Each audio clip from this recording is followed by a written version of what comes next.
नमस्कार। ज्ञान दीक्षा सत्संग में आप सभी का स्वागत है। ये सत्संग ज्ञान दीक्षा कार्यक्रम का एक भाग है जो ज्ञानमार्ग.गुरु पर सभी साधकों के लिए निशुल्क उपलब्ध है। यहाँ मैं आपके प्रश्नों का उत्तर देने का प्रयास करता हूँ और कार्यक्रम पूर्ण करने में सहायता करता हूँ, और गुरु संवाद नाम की सेवा द्वारा मिले हुए प्रश्नों का उत्तर भी हम यहाँ देते हैं। तो सभी के प्रश्न आमंत्रित हैं।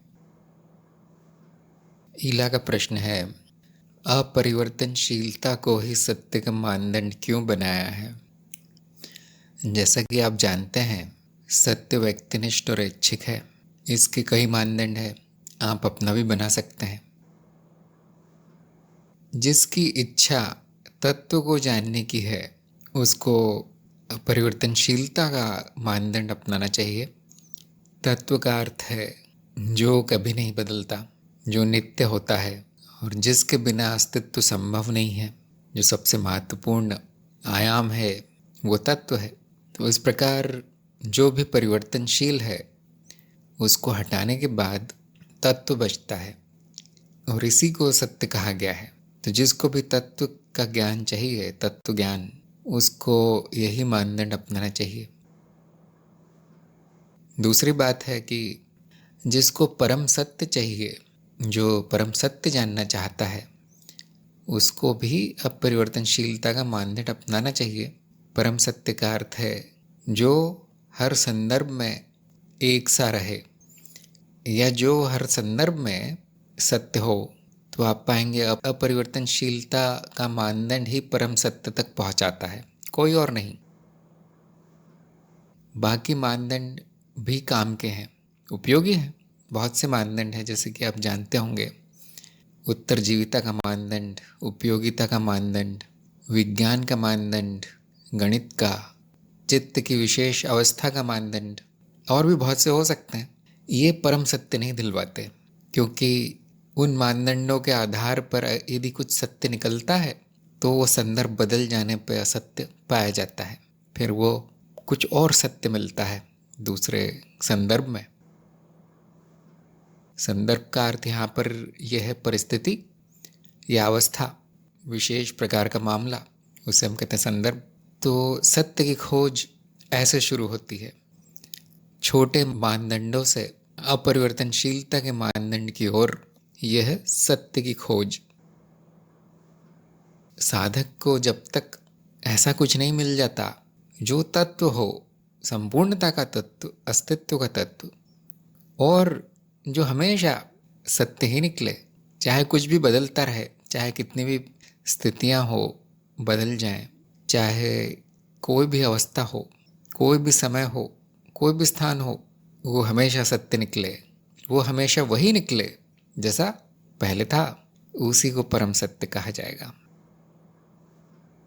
अब मैं इसमें ये जोड़ना चाहता हूँ कि अगर कुछ सत्य है, अगर कुछ अपरिवर्तनशील है और अगर कुछ तत्व है, तो उसका ठीक विपरीत भी मिलेगा। जैसे कुछ परिवर्तनशील मिलेगा, कुछ नाम रूप मिलेगा, तत्व नहीं होगा वो, और वो भी हर संदर्भ में मिलेगा, ये भी ध्यान रखना है। इसीलिए सत्य और असत्य द्वैत है। कुछ सत्य होगा तो साथ में असत्य भी होना ही चाहिए। सब कुछ सत्य नहीं हो सकता और सब कुछ असत्य भी नहीं हो सकता, वो तार्किक नहीं है। इसीलिए सत्य असत्य मिथ्या है, क्योंकि द्वैत है। कोई भी मानदंड आप बना ले, चाहे परम हो चाहे कैसा भी हो, सारा मनुष्य द्वारा निर्मित है, भेद किया गया है, मनुष्य द्वारा भेद किया गया है सत्य असत्य का, और मनुष्य द्वारा निर्मित मानदंडों से भेद किया गया है, इसीलिए पूरी तरह से मिथ्या है। अस्तित्व में ना कुछ सत्य है ना कुछ असत्य, और सत्य भी प्रतीत हो जाता है, असत्य भी प्रतीत हो जाता है, क्योंकि अस्तित्व अद्वैत है। तो क्या हम कह सकते हैं कि ये वाक्य सत्य है? हाँ।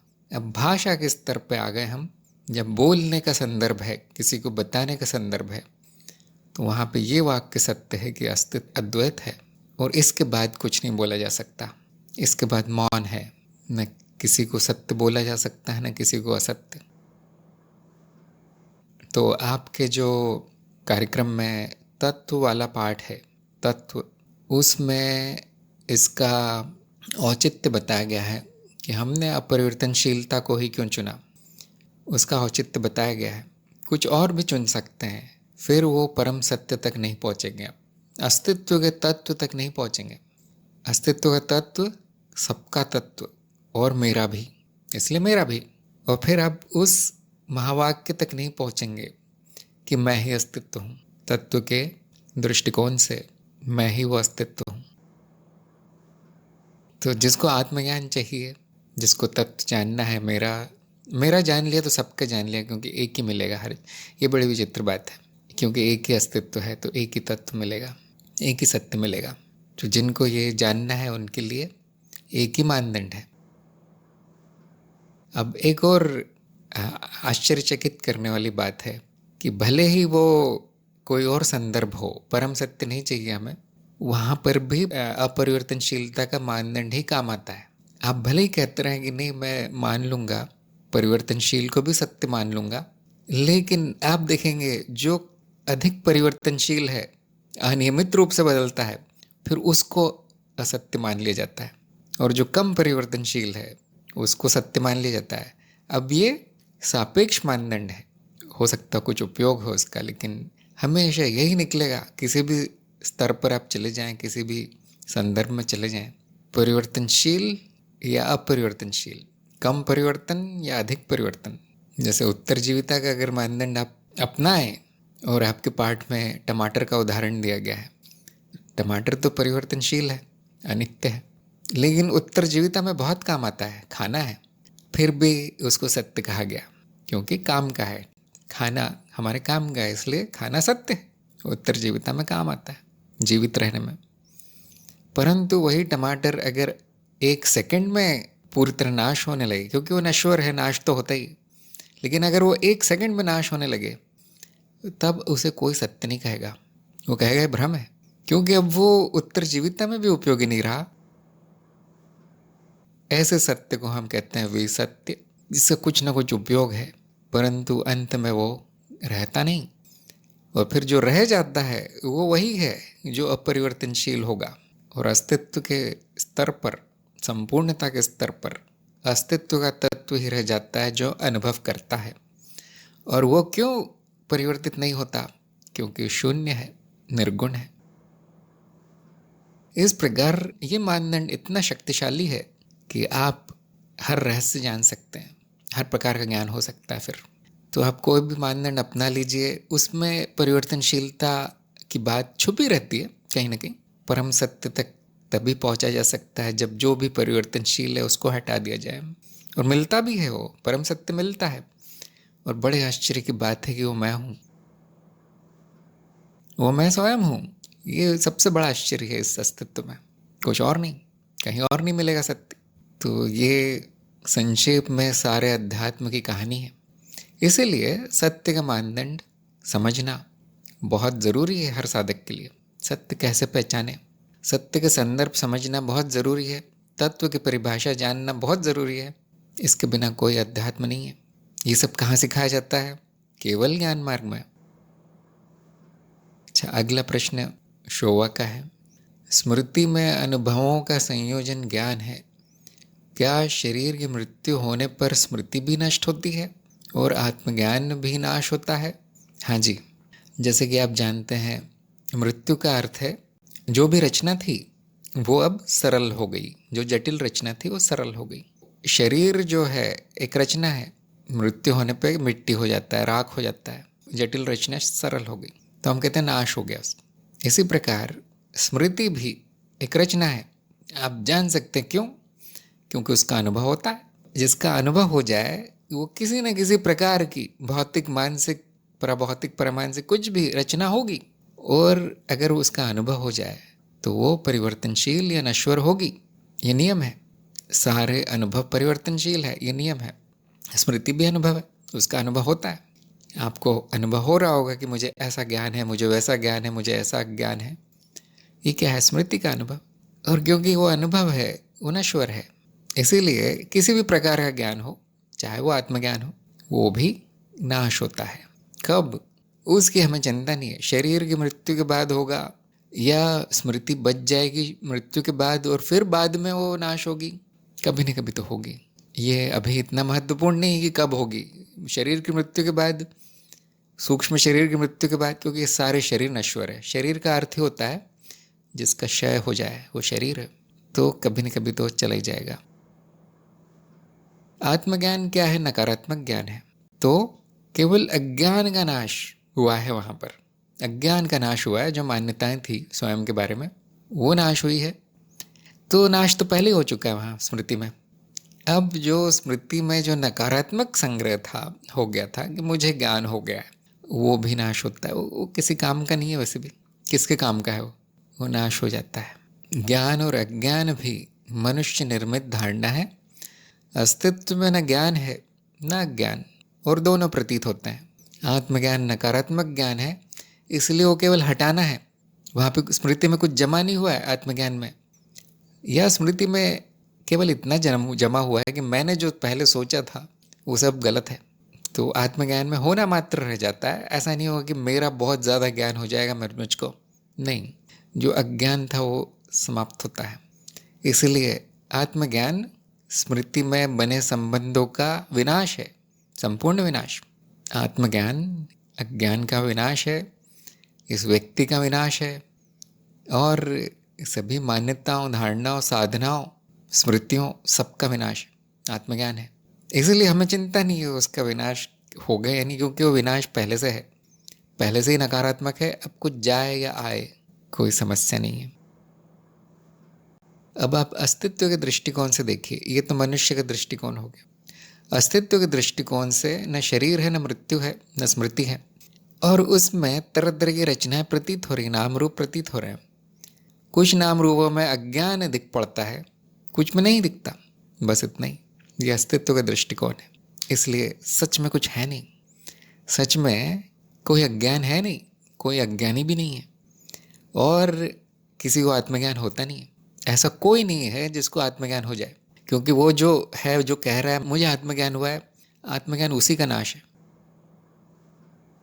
इसीलिए आपने वो चुटकुला सुना होगा, कोई कहता है मैं आत्मज्ञानी हूँ, तो सभी आत्मज्ञानी हंसने लगते हैं। तुम कैसे आत्मज्ञानी हो? मैं तो बच गया, मैं ऐसा हूँ, मैं वैसा हूँ, ये तो बच गया तुम में। मतलब पूरी तरह नष्ट नहीं हुआ अभी, स्मृति का पूरी तरह नाश नहीं हुआ है। इसलिए आत्मज्ञान बस मौन दिलाता है, मौन, शांति, आनंद अपने स्वरूप में स्थापित कर देता है। और वो स्वरूप नश्वर नहीं है, वो स्वरूप नित्य है। उसका ज्ञान अज्ञान वो सब आना जाना है, और परम दृष्टिकोण से, अस्तित्व के दृष्टिकोण से खेल है, जो क्षणिक है, समयहीन, मिथ्या है।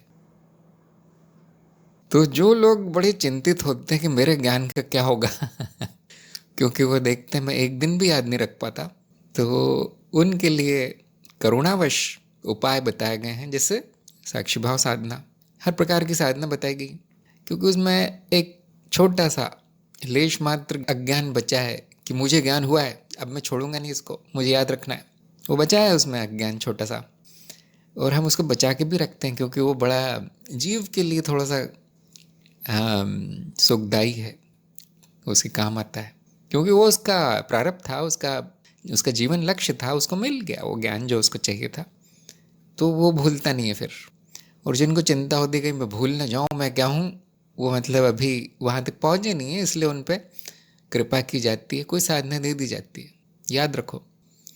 और फिर ऐसे साधक भी मिलते हैं, मुझे भी मिलते हैं ऐसे साधक, जो कहते हैं अगले जन्म में तो मैं भूल ही जाऊँगा मैंने जो ज्ञान लिया है, देखिए कितना अज्ञान है, क्योंकि ज्ञान क्या कहता है, न मेरा जन्म है न मृत्यु है। और वो साधक कहता है मैं, मेरी तो मृत्यु हो जाएगी, फिर मैं भूल जाऊँगा, अगले जन्म हो जाएगा, उसमें मुझे अज्ञान हो जाएगा। तो गुरु हंसता है बस, क्योंकि तो अभी भूल गया है, मृत्यु तक क्यों रुकना है उसको, अभी भूल गया हो तो ये चित्त है, देखिए माया है, बहुत भ्रमाती इस तरह से, चित्त का भ्रम है कि ये भी नाश हो जाएगा। अब वो पहले से ही मिथ्या है, देखिए सारा, अब क्या नाश हो जाएगा। तो ऐसे लोग जब प्रश्न करते हैं तो उनके लिए और उपाय बताए जाते हैं। एक बात ध्यान रखिए सब लोग, ये बहुत काम की बात है, बहुत महत्वपूर्ण बात है, कि गुरु अगर उपाय पे उपाय देता जा रहा है, मतलब उस साधक में बहुत अज्ञान है, बहुत अज्ञान बचा है। जिसको पूर्ण ज्ञान है, कोई शंका नहीं बची कि मृत्यु मृत्यु की कुछ, वो कुछ मांगता भी नहीं, वो तो मौन है, वो तो आनंद में है। जो बेचैन घूम रहे हैं अब क्या होगा मेरे ज्ञान का, तो उन उपाय दिए जाएंगे। उपाय मिल गया मतलब अज्ञान है मुझ में, ये याद रखना। वैसे तो नहीं रख पाते ये लोग याद, उनको उपाय दिया जाता है। जब मैं परेशान हो गया इस तरह के प्रश्नों से, और उनको याद दिला दिला कर भी मैं परेशान हो गया कि भाई क्यों चिंता करते हो, कोई ज्ञान नहीं होता, ज्ञान मार्ग में कोई ज्ञान नहीं होता। मुंडी हिला देते हैं, हाँ जी मुझे पता है ज्ञान नहीं होता, लेकिन मैं चाहता हूँ कि अगले जन्म होने पे भी मुझे पता रहे। देखिए कितना भरमाती है बुद्धि लोगों को। हाँ, फिर उनको बताया जाता तुम्हारा जन्म नहीं होता, नहीं जिसका भी होता है उसको पता रहे, ऐसा कुछ बता दीजिए। तो ऐसे लोगों पर थोड़ी कृपा की जाती है। बहुत प्रश्न आने लगे तो मैंने एक लेख लिख दिया जो ज्ञानाक्षर पे प्रकाशित है। स्थायी ज्ञान नाम से एक लेख है आपके ज्ञानाक्षर पे, ज्ञानमार्ग.गुरु पे। ये उसी कड़ी है। इसमें कुछ उपाय दिए गए हैं उन लोगों के लिए जो चिंतित हैं मेरे ज्ञान का क्या होगा। तो पहला तो उनको यही मेरा सुझाव है कि ये मेरा ज्ञान तेरा ज्ञान बंद कर दीजिए। सब सोचिए इस बारे में, जो मैंने अभी बताया है उस पर विचार कीजिए और शांति और आनंद की स्थिति प्राप्त कीजिए, ना कि ज्ञान को बनाए रखने की जोड़ तोड़। जिनको ज्ञान नहीं हुआ वो उपाय कीजिए, जिनको ज्ञान नहीं हुआ उनके जन्म ही जन्म है। इसमें अब हम विज्ञान के क्षेत्र में जा सकते हैं। अब ज्ञान का क्षेत्र छोड़ देते हैं क्योंकि ये तो हम इसको समझने के काबिल भी नहीं है। ज्ञान के क्षेत्र में इसमें क्या बोला जाए। तो विज्ञान के क्षेत्र में उत्तर है कि शरीर की मृत्यु के बाद इस जीवन में जो भी संस्कार संग्रह हुए थे वो कारण शरीर में संग्रह होते हैं, एक स्मृति में संग्रह होते हैं, और कारण शरीर करीब करीब स्थायी है। मनुष्य की दृष्टि से वो स्थायी लगता है, हजारों लाखों जन्मों तक या वर्षों तक आप कुछ भी समय का मानदंड निकाल लीजिए, वो जाता नहीं है वो संग्रह। तो हम कहते हैं कि जिसको इस जन्म में ज्ञान हुआ है, अगर संस्कार पक्के कर ले अपने ज्ञान संस्कार, तो वो कारण शरीर में संग्रहित होंगे। संकल्प कर लीजिए, संकल्प में शक्ति होती है। और फिर उस स्मृति के कितने भी रूप बनते जाएं, उन रूपों को स्मरण आ जाएगा। कम से कम संस्कारों के साथ पैदा होंगे, ज्ञान संस्कार के साथ, और हर रूप कुछ छोटा मोटा कर्म करके, छोटी मोटी साधना करके, या सिर्फ गुरु से मिलते ही याद कर पाएगा। तो मैंने देखा ये बात सब लोगों को समझ में आती है। अध्यात्म का हर साधन मान जाता है, हाँ ये ठीक बोला आपने। क्यों ऐसा क्यों है? क्योंकि मनुष्य की एक सीमा है, वो पूरा नहीं त्याग पाता, अज्ञान पूरा नहीं छोड़ पाता, उसकी बुद्धि पलट पलट के वापस आ जाती है। माया में बहुत शक्ति है, तो इसीलिए करुणावश ऐसा किया गया है। एक समय आता है जब वो मनुष्य योनि त्याग देता है, जहाँ मृत्यु का विचार भी नहीं है, फिर वहाँ पे ये समस्या समाप्त हो जाती है।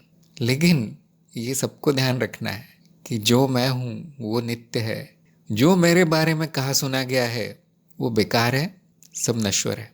जो भी जमा हुआ है सब नश्वर है, कोई भी उपाय कर लीजिए। इसलिए आत्मज्ञान खेल है, लीला है। जिसको नहीं हुआ उसको महत्व देना चाहिए, सबसे महत्वपूर्ण वही है। और जिसको हो गया उसको हंसना चाहिए, मजाक की तरह है। पवन का प्रश्न है, क्या पशुओं में भी विचार करने की क्षमता होती है? मेरा अनुभव कहता है कि हाँ, पशुओं में भी विचार करने और संवाद करने की क्षमता होती है। और मुझे लगता है कि पशुओं की संवाद करने की क्षमता हम मनुष्य से अधिक होती है। जैसा कि हमारे मानदंड है ज्ञान के साधन, आपका अनुभव ही अंतिम है। जो आपका अनुभव कह देता है वो बिल्कुल सही है। फिर तो आपने अपने अनुभव से ये जाना है तो बात सच होगी। अगर आपने कहीं से सुना है तो कुछ भी हो सकती सूचना है, फिर वो सूचना ज्ञान नहीं है। तो फिर आपको अपने अनुभव से परखना है। और ऐसा कोई क्यों करेगा?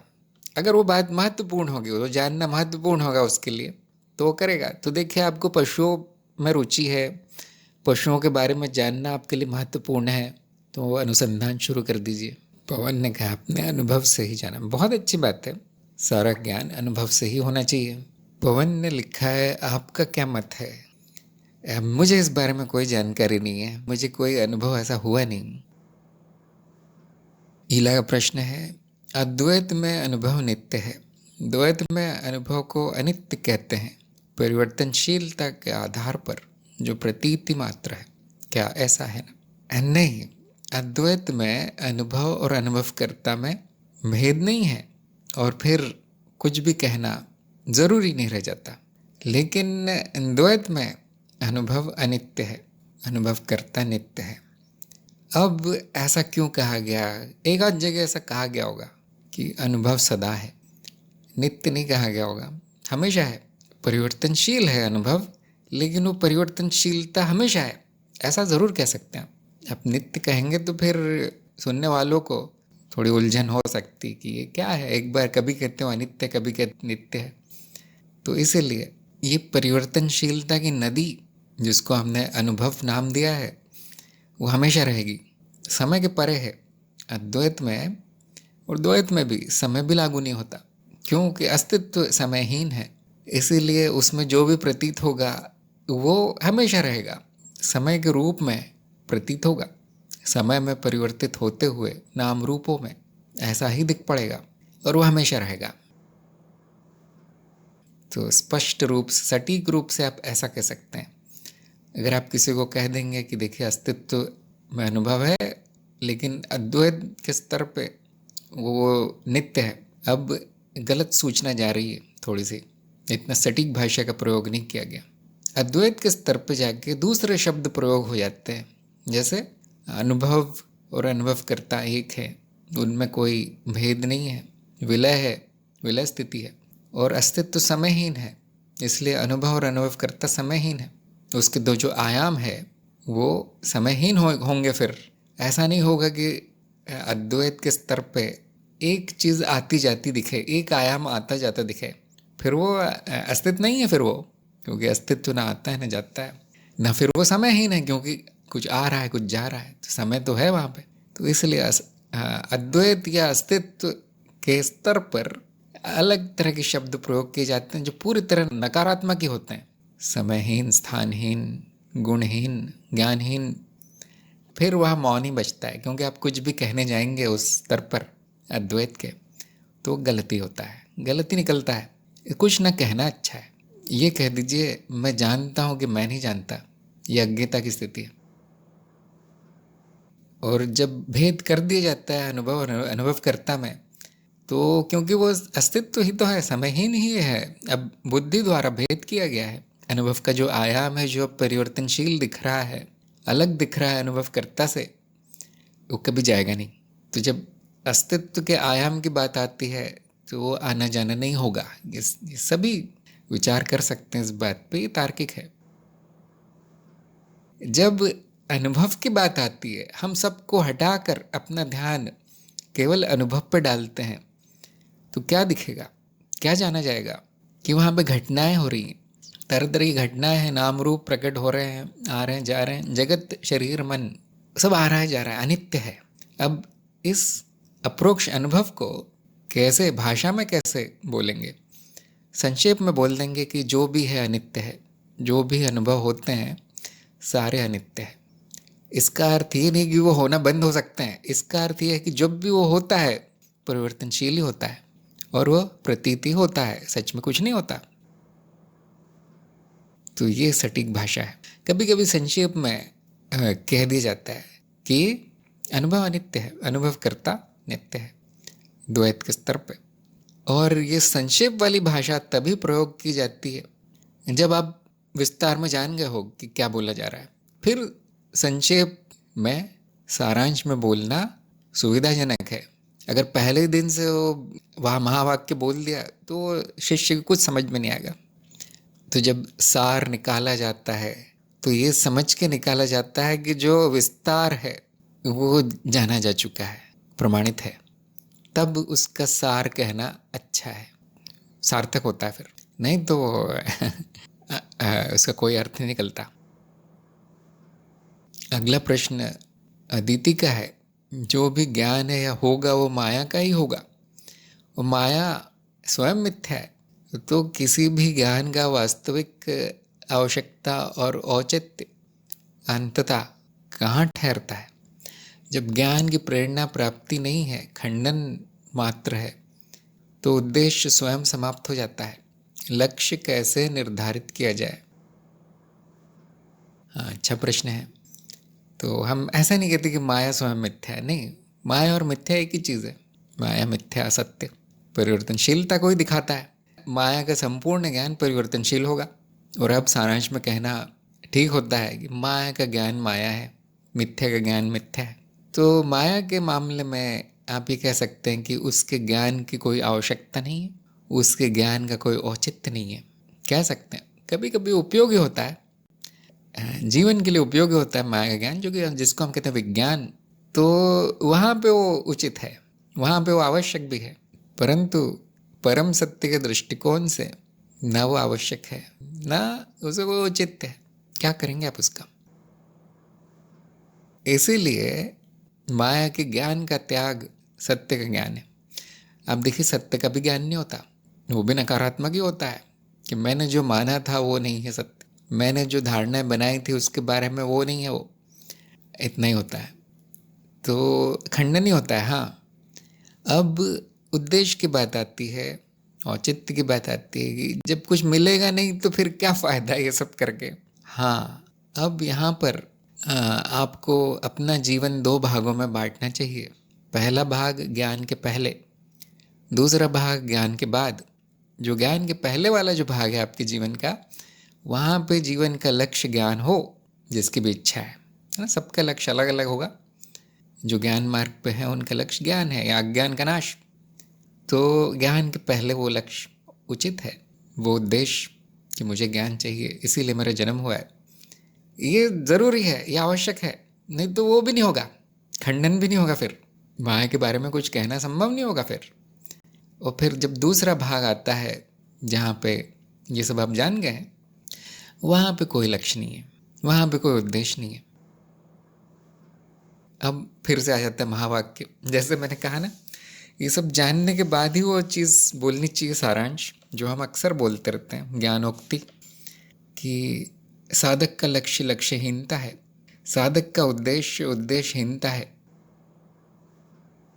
हमें बड़ी पहेली है, ऐसा कैसे? अभी तो आप कह रहे थे लक्ष्य ज्ञान है, अभी तो ये करद है, ये तो प्रारब्ध है, तो उद्देश्य है, सबसे बड़ा उद्देश्य यही है साधक के लिए। ये तब कहा गया है जब वो हो जाता है, जब लक्ष्य प्राप्त हो जाता है। अगर इसके बाद कोई लक्ष्य हुआ तो हम कहते हैं अज्ञान है।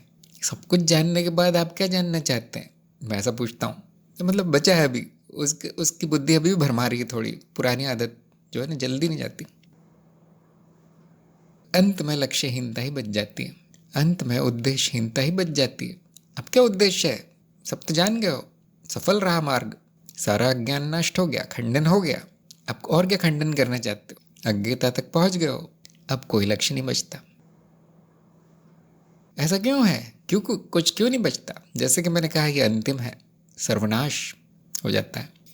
लक्ष्य मनुष्य द्वारा निर्धारित है, उद्देश्य मनुष्य द्वारा बनाई हुई चीज़ है।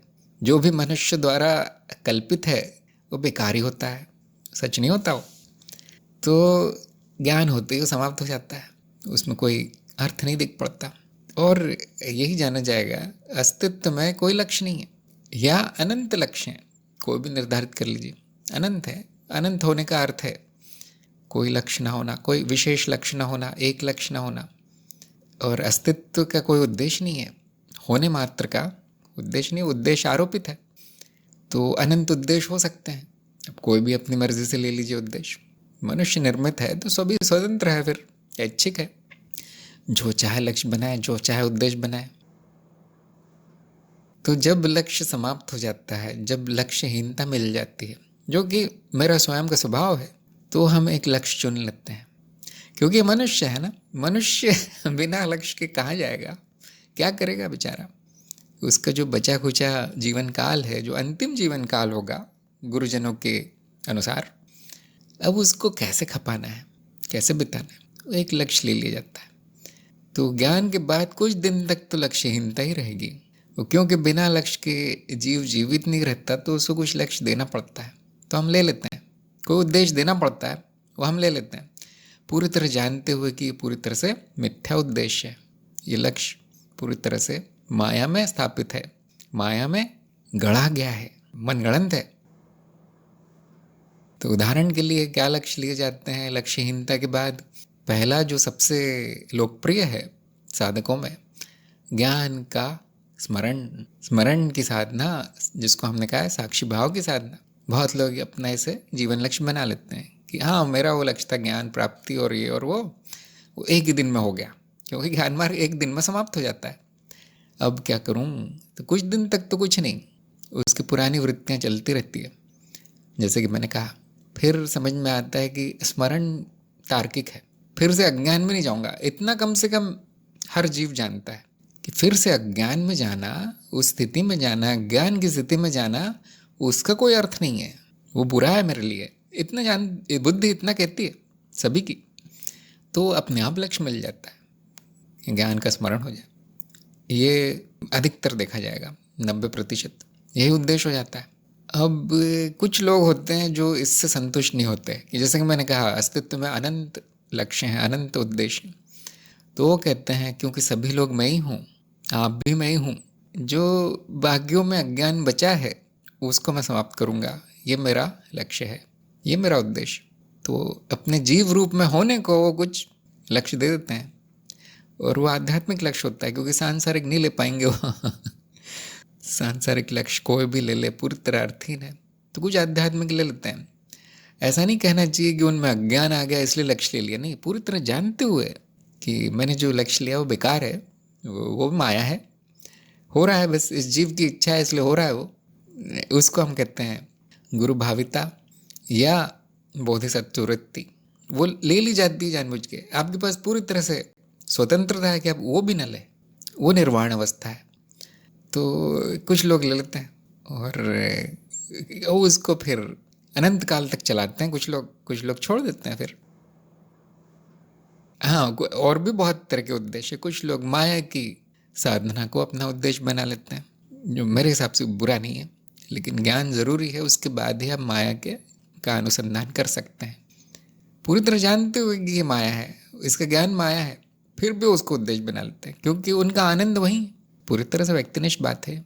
और हम उस व्यक्ति को कहते हैं तांत्रिक, न बोधिसत्व है वो, न सामान्य साधक है। तो ये एक सूत्र है, आप याद रखिए, ज्ञान के पहले ज्ञान के बाद। ज्ञान के पहले आपको बहुत गंभीरता से अपना लक्ष्य निर्धारित करना चाहिए, बहुत गंभीरता से।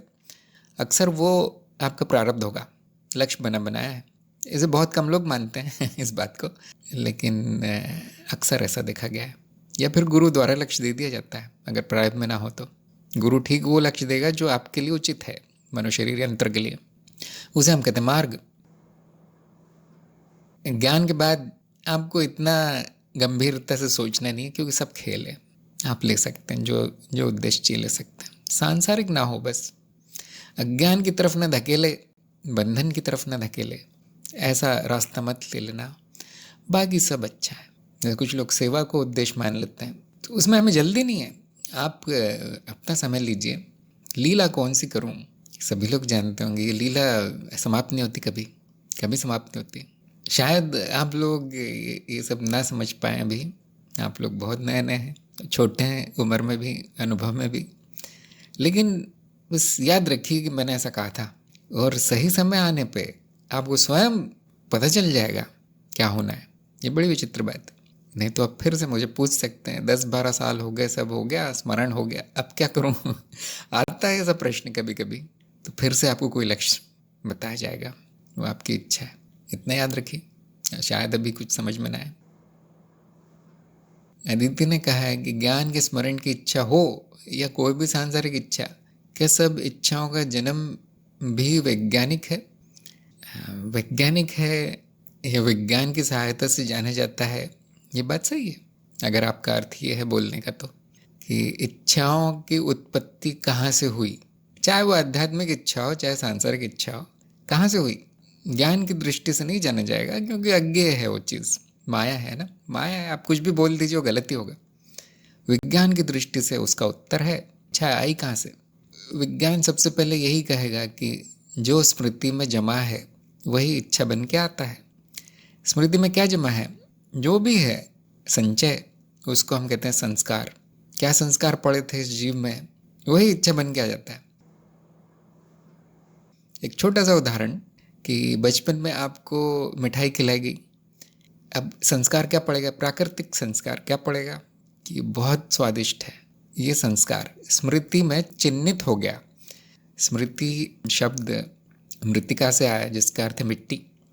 तो जैसे मिट्टी में पैरों की छाप पड़ जाती है, छप जाती है, आप चलें तो गीली मिट्टी में, रेत में, वैसे स्मृति है, उस पे अनुभवों की छाप पड़ जाती है। जो भी अनुभव हो गया वो छप जाता है जाके स्मृति में।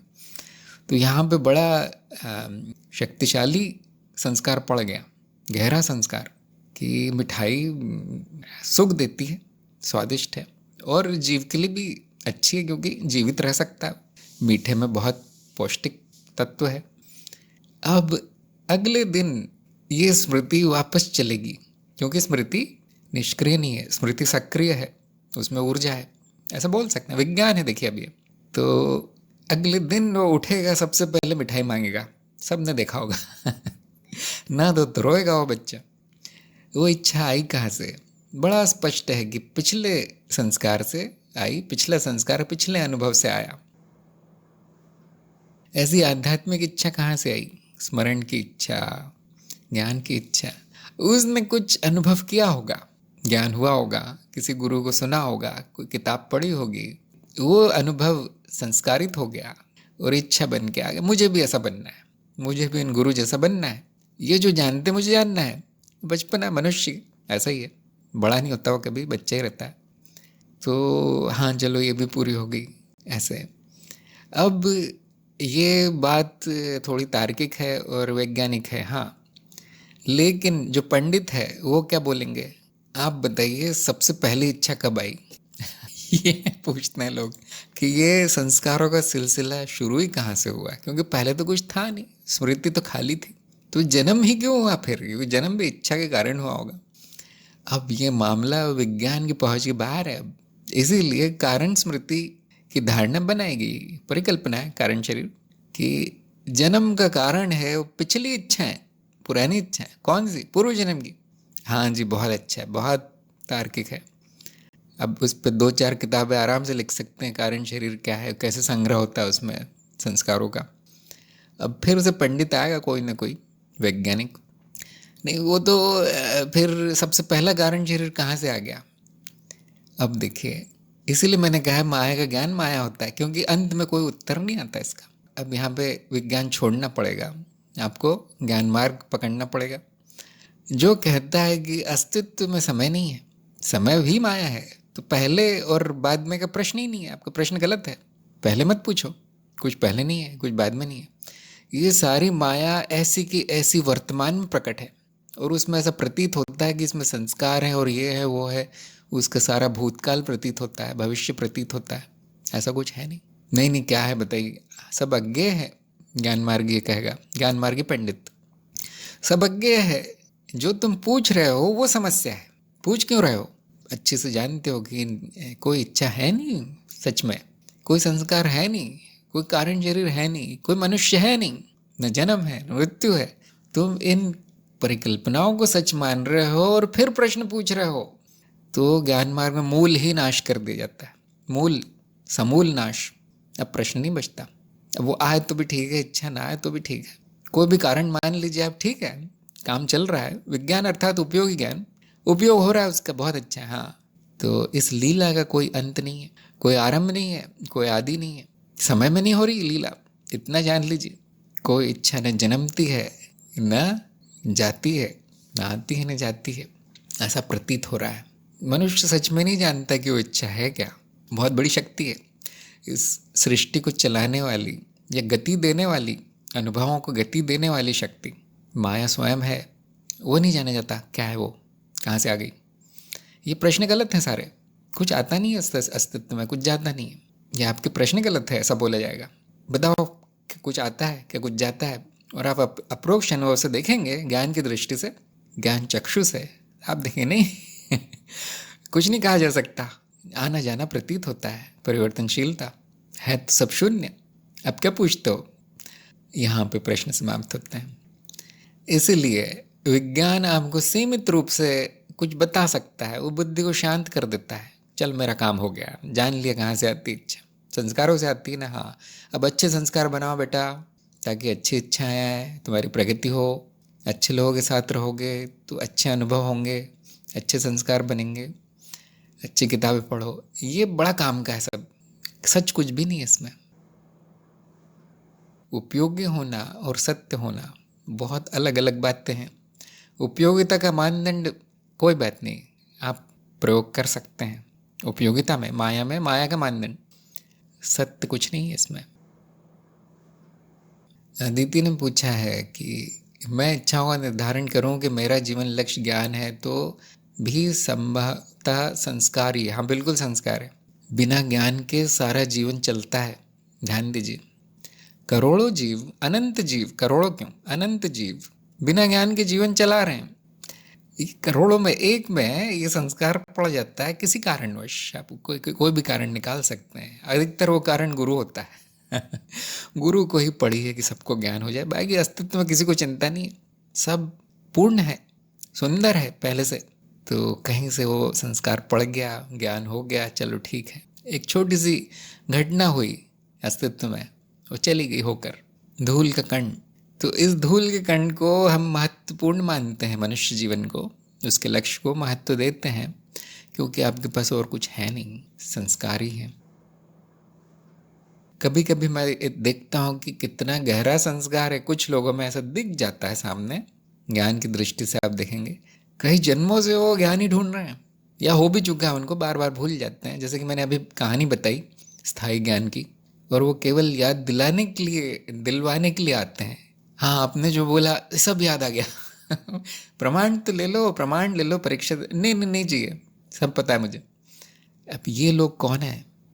इतने प्राचीन संस्कार है जिनकी की तारीख भी संभव नहीं है जानना, हजारों लाखों साल आप कितना भी मान लीजिए, तो उस आरंभ से है सब। कभी कभी मजाक में या अज्ञान की भाषा में हम कह देते हैं ये सारे संस्कार पहले से हैं, आरंभ से है, सृष्टि के आरंभ से। ये बात इतनी सच नहीं है, सटीक नहीं इतनी, लेकिन मनुष्य के लिए, मनुष्य के दृष्टिकोण से ये बोलना उसको अच्छा लगता है मनुष्य को। तो जो लोग गुरु को पहली बार सुनते हैं जीवन में, उनमें वो इतना गहरा नहीं पड़ता संस्कार। वो सुनते हैं, फिर कुछ और सुनते हैं, फिर कहीं और चले जाते हैं, फिर अध्यात्म छोड़ देते हैं संसार में। इस प्रकार से वो ऐसा माना जाता है, ये मान्यता है। कई जन्मों तक अंधेरे में रहने के बाद वो मनुष्य में ज्ञान संस्कार इतना गहरा हो जाता है कि एक दिन वो आत्मज्ञान प्राप्त करता है। कितना दुर्लभ है देखिए।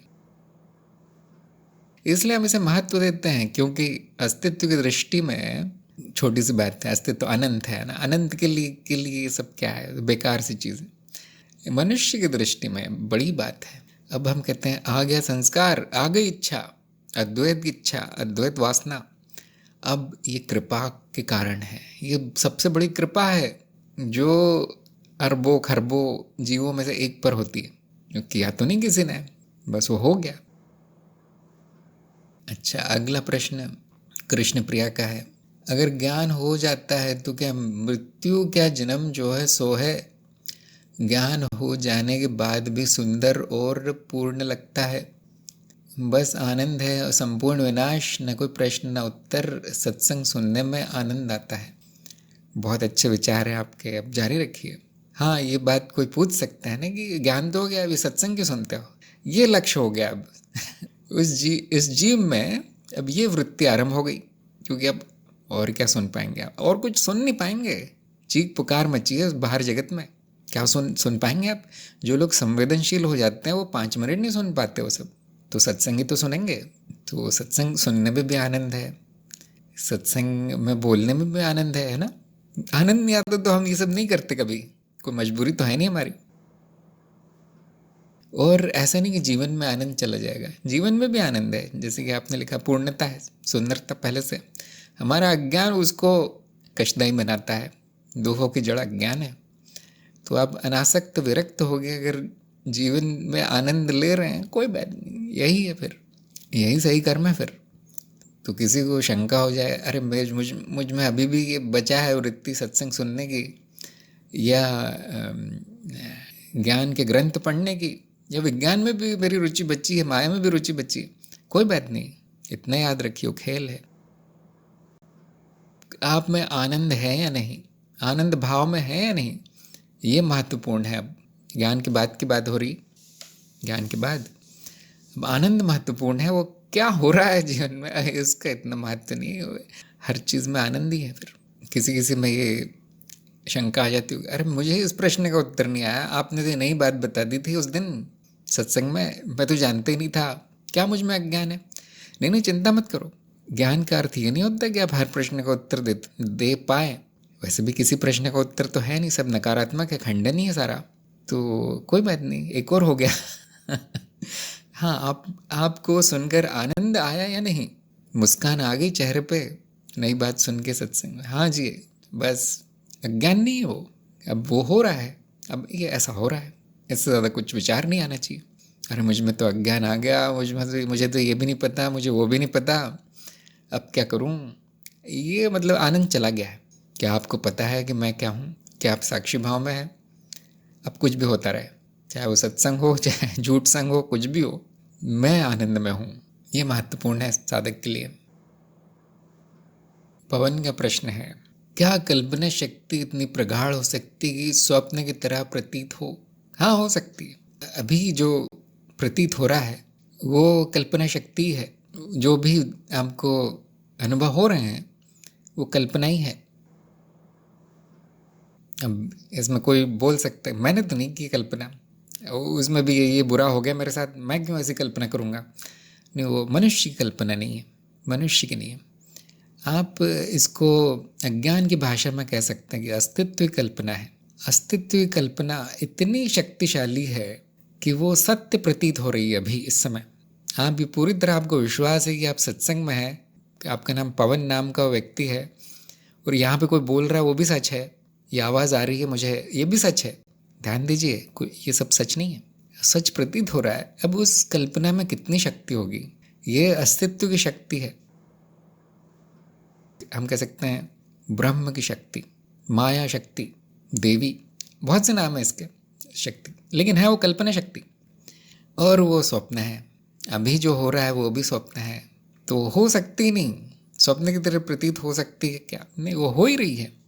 ये मानना यहाँ गलत होगा कि मेरी कल्पना है, मैं अस्तित्व की कल्पना हूँ। यहाँ मैं का अर्थ है मनुष्य, मनोशरीर, मैं अस्तित्व की कल्पना हूँ। ये देखिए चमत्कार अभी हो रहा है। किसी को चमत्कारी अनुभव चाहिए तो अभी ले सकता है। चमत्कार क्या है? जो होना नहीं चाहिए फिर भी हो रहा है। जो अभी हो रहा है वो होना नहीं चाहिए, फिर भी हो रहा है। सामान्य लगता है क्योंकि बुद्धि ने उसका सामान्यकरण कर दिया। जो रोज रोज हो जाए वो चमत्कार नहीं कहलाता फिर। तो जो सामान्य है वो असामान्य की पृष्ठभूमि पे होता है। ध्यान दीजिए, नीरसता चमत्कार की पृष्ठभूमि पे हो रही है क्योंकि वो रोज रोज हो रहा है। हाँ, इसीलिए बुद्धि कहती है ये तो बेकार है, मुझे कुछ अच्छा अनुभव दिलवाइए, कल्पना शक्ति को स्वप्न में बदलवाइए, वही तो हो रहा है। इसलिए जो अनुभवों के पीछे भागते हैं, हाँ, उनको देख के हंसी भी आती, दया भी आती है, क्योंकि जो सामने हो रहा है वर्तमान, उसी को भुला दिया, उसी को अनदेखा कर दिया। आंखें होते हुए भी देख नहीं पा रहे क्या हो रहा है, कितना बड़ा चमत्कार हो रहा है। ये मनुष्य का दृष्टिकोण है ना, अस्तित्व के दृष्टिकोण से कुछ नहीं हो रहा। आप अस्तित्व को बोलेंगे, ब्रह्म को, ये सब कल्पना है, ये सब आप कैसे कर लेते हो, ये सब क्यों करते हैं आप? बोले मैं कुछ नहीं करता। मैं कर्महीन हूँ। ये क्या है माया, ये क्यों प्रतीत हो रही? ये सब कुछ नहीं, तुम्हारे बुद्धि का भ्रम है। मैं तो नहीं जानता, कोई माया तो है नहीं, कोई शक्ति तो है नहीं, वो अबोध है। अबोध, अस्तित्व का स्वभाव अबोध है। आप उससे कुछ पूछ नहीं सकते, उसका कोई दृष्टिकोण है ही नहीं। तो मनुष्य के दृष्टिकोण से ज्ञान अज्ञान को देखते हुए उसमें कितना ज्ञान है, कितना ज्ञान है, कुछ प्रतीत होता है। जो अज्ञानी है उस सामने जो हो रहा है उसको सच मान लेता है। वो ज्ञानी के लिए हर चीज़ कल्पना है। वो ज्ञानी जानता है कि मैं ही अस्तित्व हूँ, इसलिए सब कुछ मेरी कल्पना है, सच प्रतीत होती है। ये उसकी शक्ति है, आवरण विक्षेप शक्ति है ना। माया कैसे कार्य करती, लोगों ने ये तक बता दिया। देखिए, आपको दूर जाने की जरूरत नहीं, ज्ञान मार्ग में ही बता दिया क्यों सत्य प्रतीत होता है। आवरण विक्षेप ये सब क्या है, आप शुरू हो जाइए अनुसंधान। माया कैसे कार्य करती है, जिनमें इच्छा है, जिनको रुचि आती है, इसमें शुरू हो जाइए। नाद विज्ञान की श्रृंखला में सब बताया गया, वीडियो श्रृंखला है। अरुण ने पूछा है, अनुभव क्रिया में विलय जिसे सिर्फ होना मात्र कहा जाता है, यह भी तो अनुभव की तरह ही है। इसकी पृष्ठभूमि में फिर अनुभव करता है। प्रश्न ये कि फिर अनुभव का विलय कहाँ हुआ। अगर वो अनुभव है वहाँ पे, तो अनुभव करता भी होगा, तो अनुभव क्रिया नहीं है, फिर वो विलय नहीं हुआ। फिर अनुभव क्रिया अस्तित्व की अवस्था है, मनुष्य की नहीं, वो अभी भी है। उसे अनुभव के रूप में नहीं जाना जा सकता। इतना जाना जा सकता है कि दो नहीं है, अनुभव और अनुभवकर्ता विभाजित नहीं है, इतना जाना जा सकता है। अस्तित्व की अवस्था है, ब्रह्म अवस्था, मनुष्य की नहीं। मनुष्य ये सब नहीं कर सकता। इतना कर सकता है कि मैंने जो माना था कि दो है, वो गलत है, क्योंकि हर दृष्टिकोण से देख लिया मैंने, वो गलत ही निकला, द्वैत असत्य निकला। बस इतना हो सकता है। इसलिए आपने ध्यान दिया होगा, हमारी साधना में साक्षी भाव की साधना है जो द्वैत तक सीमित है, परंतु एकता की कोई साधना नहीं है, अनुभव क्रिया की कोई साधना नहीं है, न कोई समाधि की साधना है, क्योंकि वो पहले से है, उसमें आया नहीं जा सकता। मनुष्य के लिए संभव नहीं है, क्योंकि मनुष्य का चित्त है, बुद्धि है, उसकी जीवन क्रिया जब तक चल रही है, जैविक क्रिया, द्वैती रहेगा। बाकी जब वो जीव नहीं है, मान लीजिए वो हटा लिया जाए पूरा का पूरा, अब क्या रहेगा, वो नहीं जाना जा सकता, वो अज्ञेय है। तो जब भी ऐसा मन में प्रश्न आए, ये तो अनुभव है, थोड़ी देर था, अनुभव क्रिया थोड़ी देर थी, फिर चली गई, इसका अर्थ यही है कि वो अनुभव क्रिया नहीं है। फिर अनुभव क्रिया की परिभाषा कुछ और है। तो जिनको नहीं समझ में आती अनुभव क्रिया, मेरा सुझाव है कि छोड़ दीजिए, समझने वाली बात नहीं है वो, ना अनुभव लेने वाली बात है, उसका अनुभव भी नहीं होगा। नहीं तो हम उसको नया नाम क्यों देते, उसको भी परिवर्तनशील अनुभव बोल के छोड़ देते। नया नाम दिया गया मतलब कुछ और है, वो अस्तित्व स्वयं है, होना मात्र। तो इस बात का ज्ञान होके जा सकता है। हाँ, मुझे 5 मिनट पहले याद आया था कि सब होना मात्र है, अब मैं वापस अपना जीवन जी रहा हूँ, ये घटना है, ये अनुभव क्रिया नहीं है। लेकिन अनुभव क्रिया और अनुभव क्रिया का ज्ञान बहुत फर्क है, या अनुभव क्रिया का स्मरण।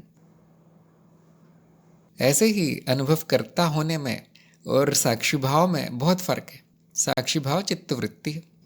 हाँ, मुझे याद आ गया कि मैं साक्षी हूँ, मैं अनुभव करता हूँ, मैं कोई अनुभव नहीं हूँ। हाँ, अब मैं वापस मनुष्य हूँ, अब मैं अपना जीवन रोज की तरह जी रहा हूँ, ये घटना होकर चली गई। तो अनुभव करता होने और अनुभव करता का ज्ञान होने या स्मरण होने में बहुत फर्क है।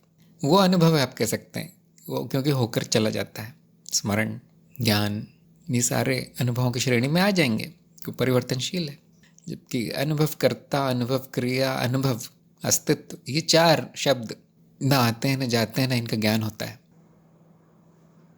तो जिनको भी नहीं समझ में आता, मेरा यही सुझाव है कि आत्मज्ञान पे ध्यान दीजिए, साक्षी भाव पे। मैं साक्षी हूँ, समाप्त, और कुछ नहीं समझ में आएगा, न कोई साधना है। मैं इतना भी कहता हूँ कि मेरे पास तो नहीं है कोई साधना, न मुझे कोई सिखाई गई है। लेकिन हाँ, अगर कोई आपको और साधना दे, कोई बड़ा गुरु, तो ज़रूर लेकर शुरू कर दीजिए, आपको फिर गुरु बदलना पड़ेगा। तो जिनकी भी इच्छा है और भी कोई साधना करना चाहते हो कि बस आपने बोल दिया मैं ब्रह्म हूँ, अब मैं ब्रह्म ही बन के रहना चाहता हूँ, हाँ, तो फिर यहाँ नहीं है, इस मार्ग में नहीं है, कम से कम हमारे कार्यक्रम में नहीं है ऐसा कुछ। मैंने इतना ही जाना है कि वो संभव नहीं है मनुष्य के लिए। मनुष्य बड़ा सीमित है, उसको इतना भी हो गया बहुत है, मैं तो खुश हूँ इसमें। तो अगर किसी का कोई प्रश्न है तो लिख कर भेज दीजिए। मैं तब तक गुरु संवाद के प्रश्न ले लेता हूँ। 2-3 ही प्रश्न हैं।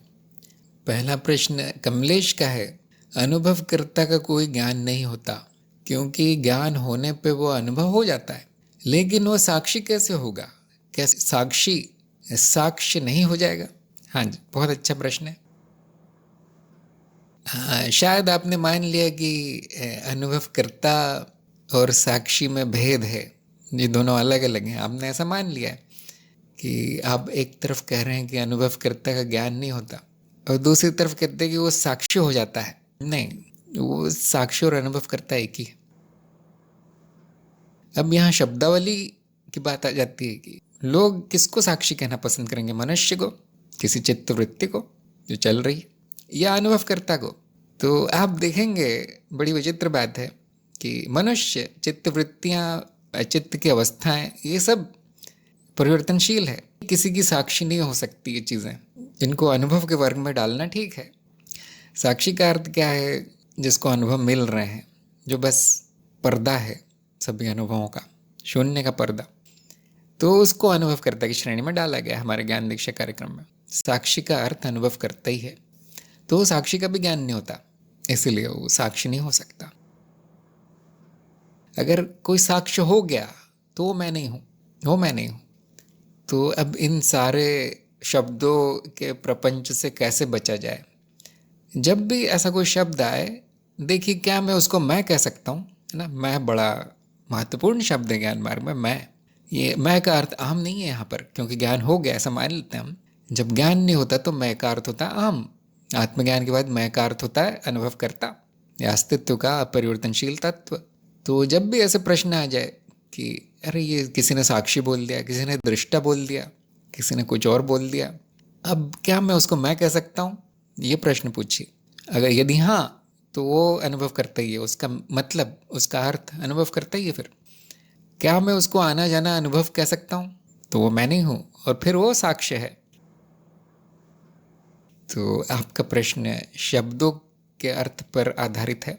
साक्षी का भी ज्ञान नहीं होता है, ये तब जानेंगे जब आप उसको अनुभवकर्ता और साक्षी का अर्थ एक ही मान लेंगे। हाँ, बहुत से लोग कहेंगे नहीं, इस किताब में साक्षी का अर्थ वो है, उस गुरु ने साक्षी का अर्थ कुछ और बताया है और साक्षी भाव का अर्थ कुछ और बताया है। तो फिर वही आपके गुरु है, वही किताब आपकी गुरु है, क्योंकि आपको अगर वो पसंद है तो वो अपना लीजिए, वो शब्द अपना लीजिए। शब्दावली पूरी तरह से ऐच्छिक है, व्यक्तिनिष्ठ है। अक्सर ये होता है कि जो गुरु जो अर्थ बता देता है, किसी कारण से होगा वो, और फिर वो सारे शिष्य अर्थ अपना लेते हैं। लेकिन हमेशा हर जगह अर्थ बदलता रहेगा, हमेशा बदलता रहेगा इन शब्दों का अर्थ। यहाँ तक कि अनुभवकर्ता का अर्थ भी कभी कभी बदल जाएगा, जो कि मैंने इसीलिए चुना था कि मुझे लगा कि कम से कम ये शब्द भ्रष्ट नहीं हुआ होगा। बाद में पता चला इसका भी लोगों ने अर्थ कुछ और निकाल रखा है। तो अंत में क्या होता है कि आपको एक शब्द लेके उसकी परिभाषा करनी होती है, और बात करने में आसानी होती है अगर एक ही परिभाषा उपयोग की जाए। जब आपको किसी से बात नहीं करनी तो सारे शब्द छोड़ देना है, त्याग देना है।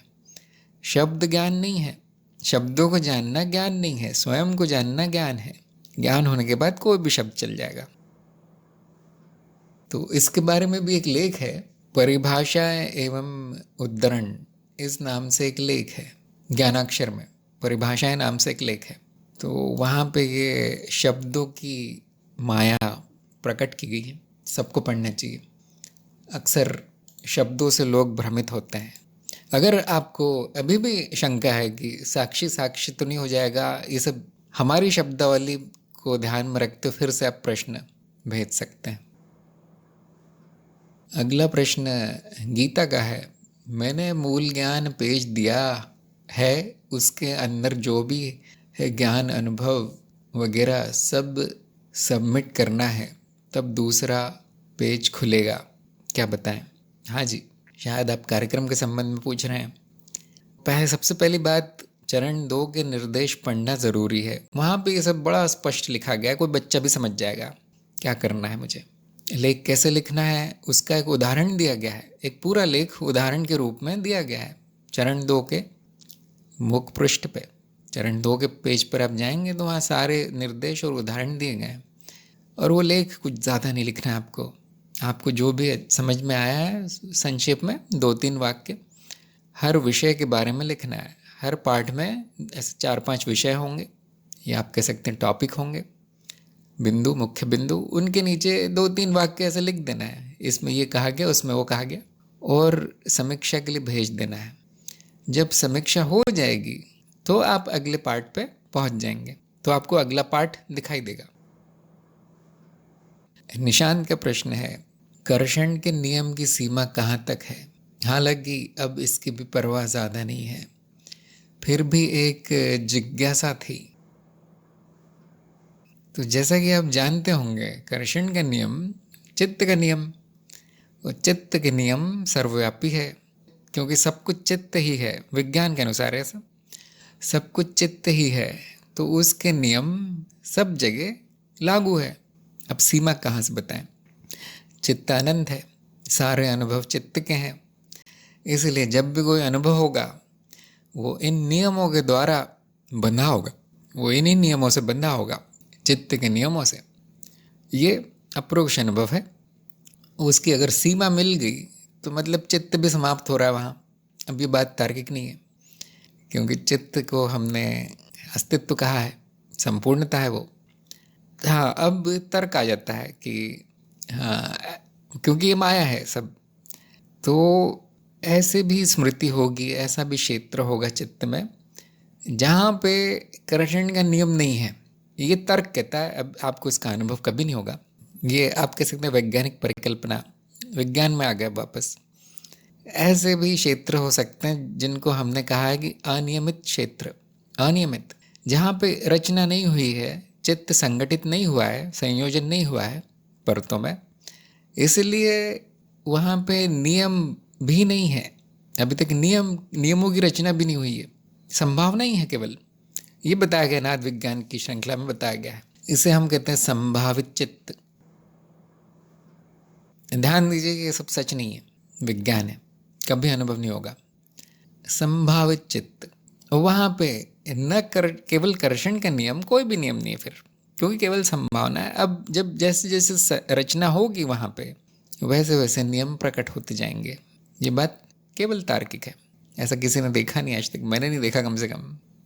तो अब कौन से नियम प्रकट होंगे? संभावित चित्त अगर रचना में बदल गया तो कुछ भी हो सकता है। जैसी रचना वैसा नियम, चित्त की रचना ही नियम है, चित्त के नियम चित्त की रचना का परिणाम है। रचना बदली, नियम बदला। अब बड़ी मज़ेदार बात है कि क्योंकि वो स्मृति है, नाद है, दो अवस्थाओं का परिवर्तन मात्र है, तो बार बार वही वही नियम प्रकट होते हैं। ये बड़ी विचित्र बात है, ये बात भी तार्किक है। फिर भी हम एक संभावना छोड़ देते हैं कि ऐसे भी क्षेत्र होंगे स्मृति में जहाँ नियम नहीं है। अगर वहाँ नियम नहीं है तो आप कह सकते हैं नियमों की सीमा है वहाँ पे, परंतु फिर वो चित्त भी नहीं है, और वहाँ पे अनुभव भी संभव नहीं है, कल्पना ही रह जाएगा वो। ऐसी कल्पना की जा सकती है, पता नहीं किसी काम आ जाए तो उपयोग कर लीजिए। आप क्यों जानना चाहते हैं सीमा? मनुष्य के लिए हर चीज़ सीमित है, न केवल कर्षण का नियम, हजार और नियम लागू हैं मनुष्य के लिए। वो मनुष्य जब तक मनुष्य रूप है, छुट्टी नहीं है, उनकी सीमा नहीं मिलेगी। अगर आप उस कर्षण के नियम के परे जाना चाहते हैं, कुछ इच्छा होगी आपकी इच्छा को लेकर नहीं हंस रहा मैं, मनुष्य को लेकर हंस रहा हूँ कि मनुष्य में क्या क्या आ जाता है। देखिए कैसी कैसी इच्छाएं, जिज्ञासाएं आ जाती है। मनुष्य नियमों का परिणाम है, वो नियमों के परे नहीं जा सकता। मैं नियमों के परे हूँ, हाँ, मनुष्य नहीं, मैं नियमों के परे हूँ, ये याद रखिए। तत्व नियमों के परे है, वो किसी नियम में नहीं बंधा, नियमों की सीमा के परे मैं हूँ। चित्त का दृष्टा इन नियमों से नहीं बंधा, चित्त हमेशा नियमों से बंधा होगा, नहीं तो उसका नाम चित्त नहीं होगा, फिर संभावना होगी जो कभी दिखेगी नहीं, इसलिए परिकल्पना होगी। अगला प्रश्न कमलेश का है। हीरा सबकी गांठ में कोई नहीं कंगाल, पूरे जीवन काल में आपके अलावा किसी ने गांठ को खोलना सिखाया? मुझे लगता है जो भेद, कला, कौशल, विधि, सहज सरल ज्ञान मार्गदर्शन आप ही हो। इतना आसान तरीका नहीं मिला, केवल दंत कथा के रूप में सूचनाएं आती जाती रहीं। इन्होंने फिर और आगे भी बहुत कुछ लिखा है, अपने जीवन का अनुभव लिखा है कमलेश ने, निजी अनुभव, लेकिन आपने प्रश्न ही नहीं लिखा गुरु संवाद सेवा संदेश भेजने के लिए नहीं है, प्रश्नोत्तर के लिए। अगर जलता हुआ प्रश्न हो जो आपको सोने भी नहीं देता रात में, तो ही भेजना है। चलो कोई बात नहीं, आपने अपना अनुभव लिखा है और बहुत अच्छा अनुभव आपको हुआ कि आपके लिए सेवाएं जो ज्ञानमार्ग.गुरु पर जारी हैं आपके काम आई। अब ये बात भी बड़ी विचित्र है कि सबके लिए दी गई हो लेकिन सबके काम नहीं आती हो। ये अब जैसे मैं कह रहा था, मनुष्य बड़ी विचित्र चीज़ है। उसको हीरा वीरा कुछ भी दे दिया जाए, सब आधे लोग उसका उपयोग जानते हैं, आधे लोग नहीं जानते। कुछ लोग जानते हैं, कुछ लोग नहीं जानते। किसी किसी को ये जो सेवाएं दी जा रही है वो उपयोगी होगी और आपके लिए भी उपयोग हो गई तो बहुत खुशी की बात है। अब आनंद में रहिए, अब शांति में आप सरल जीवन जी सकते हैं। शोभा का प्रश्न है, साक्षी भाव की साधना में साधक ने प्रगति या विशेष अनुभव को कैसे मापा जा सकता है? प्रगति को कैसे मापा जाए, शायद आप ये पूछ रहे हैं। विशेष अनुभव को मापा नहीं जा सकता, आप उनकी गिनती कर सकते हैं कि ये विशेष था, वो विशेष था, और सारे अनुभव विशेष ही हैं, ये सारे साधारण ही हैं, सारा माया ही है। तो प्रगति कैसे मापे, उसके लिए चरण 5 है। चरण 5 आत्ममूल्यांकन सिखाता है कि मेरी प्रगति, इस जीव की प्रगति कितनी हो गई मनुष्य की, वो आत्ममूल्यांकन यंत्र दिखाता है। तो यंत्र से अब कर सकते हैं, माप ले सकते हैं। या फिर चरण 5 में आप सारे पाठ सुन लीजिए, आपको वो सारी कला आ जाएगी प्रगति नापने की। और इसमें ये भी जोड़ना ठीक है कि ज्ञान मार्ग में कोई प्रगति नहीं होती। ये जो चरण 5 है वो सबकी सुविधा के लिए दिया गया है, जानकारी और सुविधा के लिए दिया गया है, बनाया गया है। ज्ञान मार्ग में कोई प्रगति नहीं होती। आप संपूर्णता है, संपूर्णता की कोई प्रगति नहीं होती।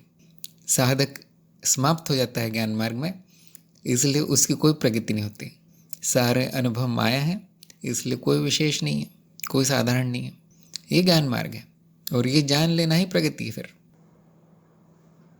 अगर साधक बचा है, साधना बची है, अनुभव विशेष भी हो रहे हैं और साधारण भी हो रहे हैं, तो ये मान लेना चाहिए अज्ञान बचा है। या स्मरण चला जाता है मेरा, जो भी मुझे ज्ञान हुआ था मैं भूल जाता हूँ और वापस प्रगति, साधना, साधक और अनुभवों की चिंता में डूब जाता हूँ कि ये तो हो ही नहीं रहा, प्रगति तो हो ही नहीं रही है, ऐसा अनुभव क्यों हो गया वैसे।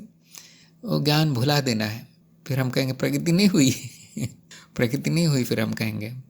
अच्छा, ये एक बात है।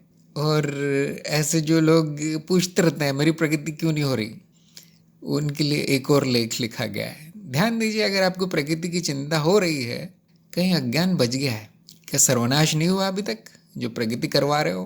किसकी प्रगति हो रही, ऐसा कोई भी गुरु बोलेगा। तो हम कोई चिंता नहीं करते प्रगति की। ज्ञान मार्ग में कोई प्रगति नहीं होती, या तो ज्ञान होता है या तो अज्ञान होता है। फिर भी जिनमें अज्ञान बच गया, करुणावश उनके लिए कुछ बता दिया गया, जैसे आत्ममूल्यांकन का चरण, आत्ममूल्यांकन का यंत्र, और एक लेख लिख दिया गया है ज्ञानाक्षर में, उसका नाम है आध्यात्मिक प्रगति के चिन्ह। सबको पढ़ना चाहिए, मैं आपको कड़ी भेज देता हूँ, आध्यात्मिक प्रगति के चिन्ह। अगर किसी को आत्ममूल्यांकन ये सब झंझट लगता है, कौन करेगा, तो ये बड़ा छोटा सा लेख है जिसमें कि छोटे मोटे चिन्ह दिए गए हैं, सब पढ़ लीजिए। ध्यान दीजिए, आपकी प्रगति नहीं होती, आपका नाश होता है, यही प्रगति। तो यहाँ पे हम आज की सत्संग आज समाप्त करेंगे और हम अगली सत्संग में दोबारा मिलेंगे। अपना कार्यक्रम जारी रखिए, साधना जारी रखिए। सभी का सत्संग में आने के लिए बहुत बहुत धन्यवाद। नमस्कार।